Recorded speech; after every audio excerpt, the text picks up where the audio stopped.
So I hired a coach and my business actually went backwards. Does that mean I'm not going to invest in coaches or mentors again? Absolutely not. And here's why. For 3 years, my agency built funnels and automation systems for the biggest names in marketing today. Since then, I've transformed that agency into a hyper-profitable training and consulting business. While everyone is out there talking about scale like it's some sort of destination, we'll be asking the real question. How do you transform your business into a more scalable model using the knowledge, skills, and expertise that you already have? This podcast is here to give you the answer. Join me and follow along as I learn, apply, and share the strategies I'm using to build my multi-million-dollar business. My name is Greg Hickman, and welcome to Scalable. What's going on, guys? Welcome back. And in this episode, I actually want to talk about something that feels actually kind of weird to talk about. So hopefully you appreciate this topic. I've had a handful of conversations with close friends of mine, and also a few people that I've kind of re-caught up with, so to speak, peers of mine.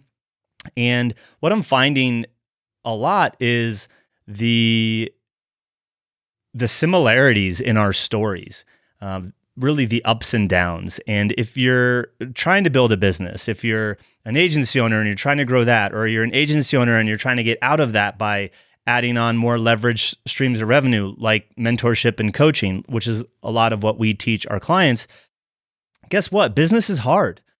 There's going to be ups and downs. If you go into this game expecting that there isn't going to be ups and downs, like you got another thing coming.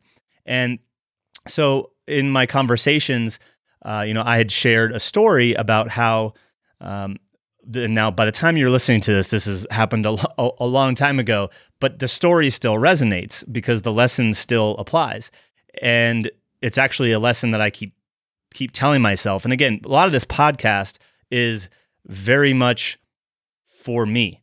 I'm sharing these stories and lessons so that I can look back on them as well and learn, because I can continue to learn from my old mistakes and also the lessons that I've learned along the way. So that's pretty much a lot of this podcast is for me, but I know a lot of you guys are going through the exact same thing. So what I was telling my friend was that, I went through a period in my business where I was working with too many coaches or working with too many consultants at one time. Specifically, I was in a really high-level mastermind that was, I'd say, in its earlier stages of infancy. And then I simultaneously joined a coaching program. Together, these were very large investments. One was 40 grand a year and one was 24 grand a year. And for me, what I learned about myself, and so, the kind of the topic of this podcast was, I invested in a coach and my business went backwards, but will I do it again? And the answer is yes, because what I learned was that the fact that my business went backwards actually had nothing to do with the coach that I had hired. It had everything to do with me. And what I learned about myself was that I was taking in way too many inputs at the exact same time, many of which were, I don't want to say they were contradictory. The methodology of one was not necessarily the methodology of the other program I was in. But what happened to me was I was consuming, asking questions in each of these programs and to the communities, because there were also powerful communities along with these programs. And I'm not going to say what these programs were or who the coach was, again, because it had nothing to do with them. This applies to a lot of situations.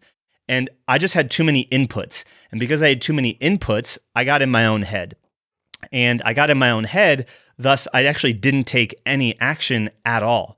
And the lack of action and the constant second guessing of should I do this or should I do that? Let me go check and kind of seek validation from this person over here. Let me go seek validation from that person over there before ever doing anything is why my business went backwards. It was the lack of action. It was the inaction and the non-application of things that I was learning.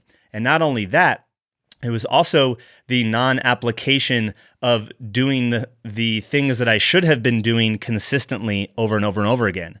And this is why one of our core values in our company has become do the unsexy work, because it's not fun to always be launching new ads and always writing new copy and always creating new podcasts all the time, right? It sometimes is draining. Sometimes you don't know what to talk about. Sometimes you don't feel great on that day, but it's the sheer act of showing up consistently that is going to get you to your result. And also the sheer act of constantly applying the information that you're learning. You could go spend whatever money on a coaching program or a course, and if you don't apply anything, you're not going to be able to, or you shouldn't expect to get any sort of result.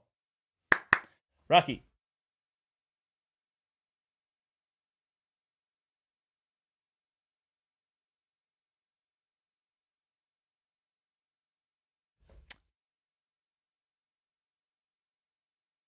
And if you just heard that squeaking, that was my dog and a Chewy toy. I just had to throw that in the other room. He may bring it back. But it is the willingness and commitment to continue to do the unsexy work, right? A lot of us, I think I said in the last episode, think that, oh, you can just hire a coach or, join a mastermind and they're going to build this 7-figure business for you. And while I didn't think that, I just kept consuming and consuming from various inputs and didn't implement. And the kind of second guessing myself and thus then not taking fast enough action on certain things, that was the result of why my business actually went backwards. And I actually started solving problems out of order because I started becoming blind to the actual problem that was in my business at the time. And I was looking at what everyone else was doing. And so I think one of the things that happens a lot, people, I talk to, agency owners all the time about joining our programs. And if they're, heavily invested into another program, depending upon where they're at, I actually say, hey, it's probably not the best time because with where you're at, it's going to be an additional input that you might not need right now. And there's also times where I'll speak with a prospect and the programs that they're in are actually very complementary to what we do.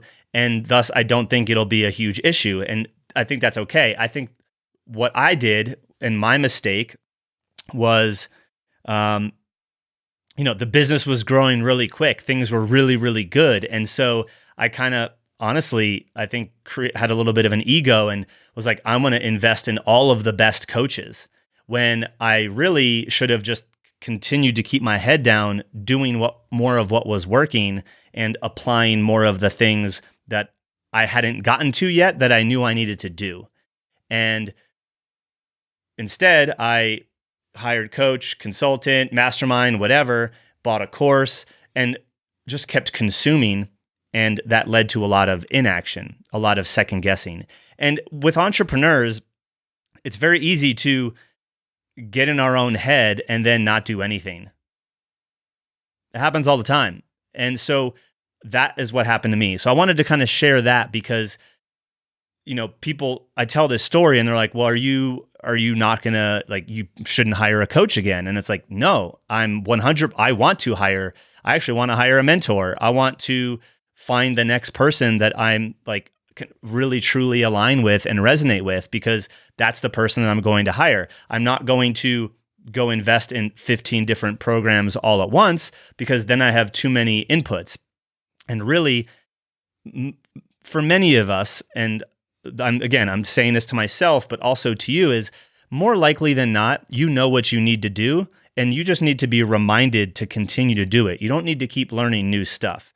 Now, if there's a bottleneck in your business and it's a bottleneck because you lack a skill, which typically there is a common thread with a lot of agency owners that have, are stuck somewhere between 20 and 30K a month, that usually it's a skill that you need to acquire and you need to go learn that skill or go find the person that has that skill that can bring it to the table.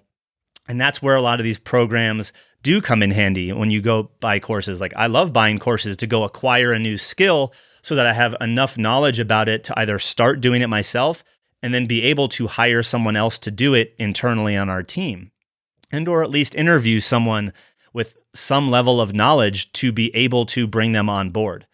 So will I invest in a coach and a mentor again? Yes. I've even before this experience that I'm sharing now, I have invested in courses and or programs that, haven't worked. But then I hired the next one and it worked. Like I got help. I got the help that I needed. I got the mindset shift that I needed. So look, if you've been burnt before, or if you've invested in a course or a mentor or a coach and it hasn't worked, that shouldn't deter you from doing it again. You need to look at that as a lesson and understand why it didn't work for you. And likely it has nothing to do with the course or the content or the coach. It has everything to do with the lack of implementation that you probably, put in. And or maybe in some cases you were trying to do too much, maybe like me, and that kind of paralyzed you and you just didn't apply anything because all you were doing was assessing opportunities.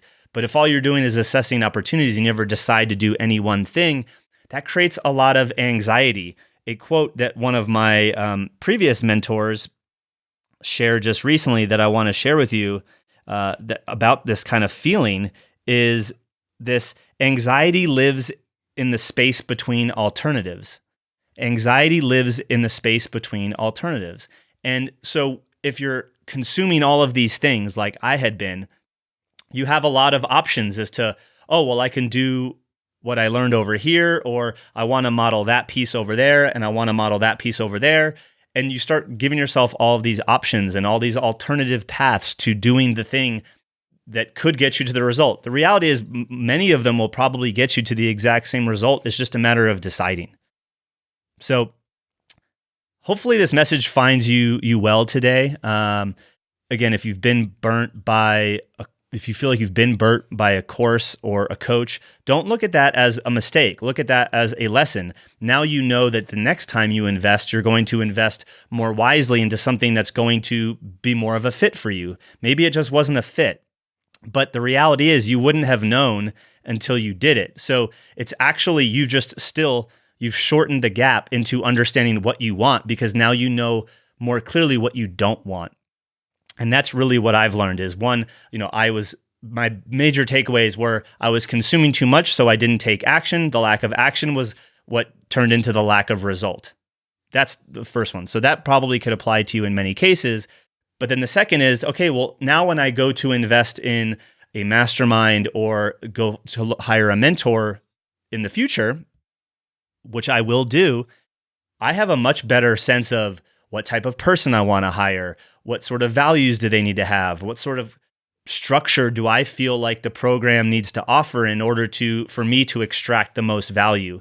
And then I'm going to decide and invest in one of them and go all in and really continue to look for that one nugget. I have a previous episode of my biggest lesson from interviewing my clients, and one of my clients basically said, look, there's a lot of value that you deliver to us in your program. I'm always looking for that one nugget that I can apply that's going to, multiply my business. And that's the thing. If you're just consuming and trying to execute on every little thing that you learn, it's going to be tough to find that one nugget that is going to be the real catalyst for your growth, for you to hit your goals. So I spent 24 grand for a coaching program for a year and my business went backwards. Will I do it again? I will invest in a coach again. I will invest in a mentor again. And because of that, I learned more about what I need from the next program, and I'm all the wiser. And guess what? It had nothing to do with that coach or their program or their style of program. It had everything to do with me not actually putting in the work and applying it because I was taking in too many inputs. So for some of you, you might just need to cut out some of those inputs and go all in on the help that you currently have. And or if you don't have any help, maybe you need to focus in by getting that one mentor that you resonate with right now and start working with them. and applying what they're teaching you, and ask them how they think and learn how they think. Those are the sorts of things that are going to get you ahead. Hopefully you found this helpful. If you're an agency owner and you're looking to transition out of the done-for-you service game by launching a group coaching or mentorship program that complements your agency services, send me a private message. I'd love to chat with you about how we can help and accelerate that path, obviously, if it's a fit. So hope you guys enjoy the rest of your day. Be good. If I gave you 5 to 10 new clients, would you or your agency break? If so, your current agency model is broken. I struggled with this too until I found a better way. By adding online programs, training, and coaching to our agency, we doubled profits without adding more hours. If you want to work directly with me and my team to transform your agency, visit myscalablebusiness.com to learn more.